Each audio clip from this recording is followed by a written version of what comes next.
Warning. This video may contain trigger objects, me being sad, and may contain a lot of fucking swearing. Alright, today I would like to touch on a topic called cutters and teen depression. I'll leave links in the description. I'm going to get started on this topic. People take it as a fucking joke. Legit. Okay, I'll share some of my story because maybe some of you can relate. There was this young Joel. From the age of 8, he was a drug addict. So he progressed on through life, till the age of 12, where he had his first overdose. Purpose overdose, because he couldn't take living with his fucking mother no more. But little did this Joel know, there was support out there what could help him. Very good support too, like his best friend Nathan. And ever since that day, young Joel learnt that death was an option for him. It wasn't the best option. He didn't trust anyone. He had insecure issues. This Joel was so young, he didn't even know how to cope with life. All he was known for was possession of drugs and shit. And by the time Joel reached 13, he was already in juvie. They put him in suicide watch there because he had chronic depression.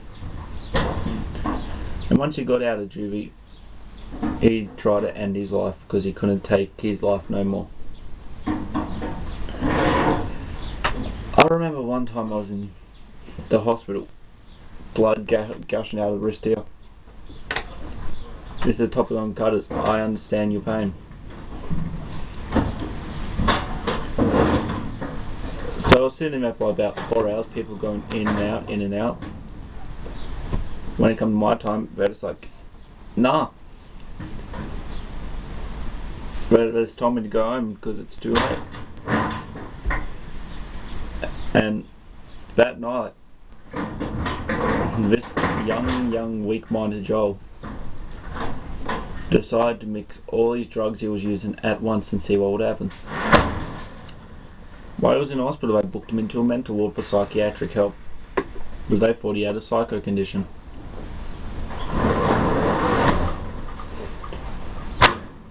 So I feel if this message can save one life out of 1,000 who watches this, I'll be pleased as fuck.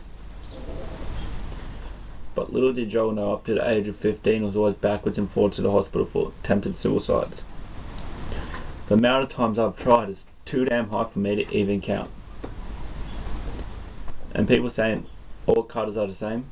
No, there's 3 types of cutters. Ones who do it to get attention.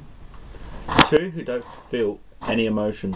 That's the only emotion they can express, because once they see their blood, they get an adrenaline rush to remember they're alive. They've lost all feeling. And number 3, people who have all their emotions, they just don't know how to cope with them. Like, I've seen some people making jokes about it and shit. It generally pisses off me and a lot of others. But you need to remember there is help out there. There are people who do care and can help you. Hell, even message me on my page. We'll give you some advice. Because I don't want people to go down the same path I did up till I moved up to Queensland and got my life back on track. I'm now at a stage where I can finally have a voice and fucking help people.